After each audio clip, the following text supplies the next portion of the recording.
le Seigneur notre Dieu est l'unique Seigneur. Tu aimeras le Seigneur, ton Dieu, de tout ton cœur, de toute ton âme, de tout ton esprit et de toute ta force. Ça, un bon juif, un garçon. Bon. Maintenant, on va les chicoter là-bas.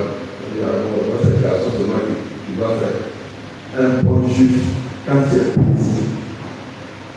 ton papa va apprendre ça et tu dois connaître. Est-ce que vous comprenez ce que j'ai dit? La transmission de la foi à Jésus, c'est sacré. Et c'est cela que dans la prière, je n'ai pas abordé la Bible. À ton fils et au fils de ton fils, la transmission de la foi. Chez nous, on peut s'amuser. Ah, elle va grandir, il va choisir. Et chez nous, c'est pas ça. Toi, le papa, tu es chargé de transmettre la foi à ton fils. Ton fils aussi de transmettre à son fils, donc à ton petit-fils. C'est comme ça, Jésus. Et c'est obligatoire, obligé que le bon juif, l'élevage, le juif devenu le bon.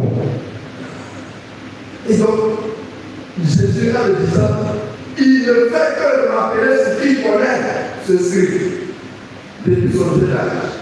Et c'est ça que les Juifs appellent le Shema Israël. Écoute Israël, le Seigneur ton Dieu. C'est obligatoire. Tu dois connaître ça en tant que bon juif. Et on dit même, tu vas le répéter matin, midi et soir. Obligatoire. Et c'est ce que nos amis les pharisiens essayent de faire. Parce que quand on va dans la loi où c'est détaillé, on dit que tu dois mettre au front, tu dois mettre attaché à tes poignets, ainsi de suite. Quand on voit les pharisiens, on dit qu'on les filateurs. Mais c'est ça le sens. Moi, je l'exagère un peu, mais c'est ça le sens. Tu dois aimer ça. Ton enfant, dès le jeune, il va savoir ça. Et puis Jésus ajoute une deuxième, c'est quoi? Tu aimeras ton prochain comme toi-même. Et il va ajouter, il n'y a pas de commandement plus grand que cela. Donc, autrement dit, les 600 et quelques commandements, Jésus vient de résumer en 2 commandements. 2 commandements qui sont valables et pour les Juifs et pour nous qui avons accepté Jésus aujourd'hui.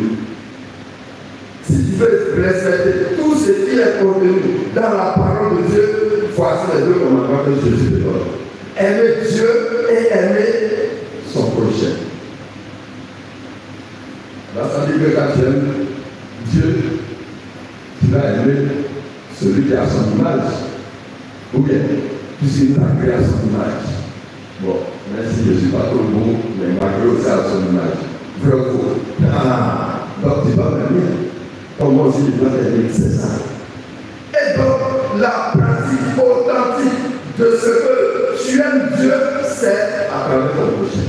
Et c'est là que l'auteur dira dans sa lettre, Dieu que tu ne vois pas, tu dis que tu l'aimes. Et nous tous on dit ça. Même lui qui a la maison, tu crois qu'il ne croit pas en Dieu. Je crois en Dieu, il sait qu'il existe. Mais s'il ne veut pas réguler, je crois en lui. Donc tout le monde l'aime. Maintenant, la différence va se faire dans la pratique, dans le contraire de chaque jour. Quand tu dis tu l'aimes, mais tu n'aimes pas ton frère, ta soeur qui est à côté de toi. Quand tu dis tu l'aimes, tu aimes ton frère, ta soeur à côté de toi. Voilà la différence. Et c'est ça que Jésus ajoute ces deux-là. Et donc, si on veut être de bons, de vrais et d'authentiques chrétiens, il faut que nous marchions avec cette deux lois. Dieu seul, il n'y a pas quelqu'un d'autre encore à part Dieu. Deuxième chose, elle est tout le temps. Si on a fait ça, Jésus à la fin de l'évangile, il dit quoi?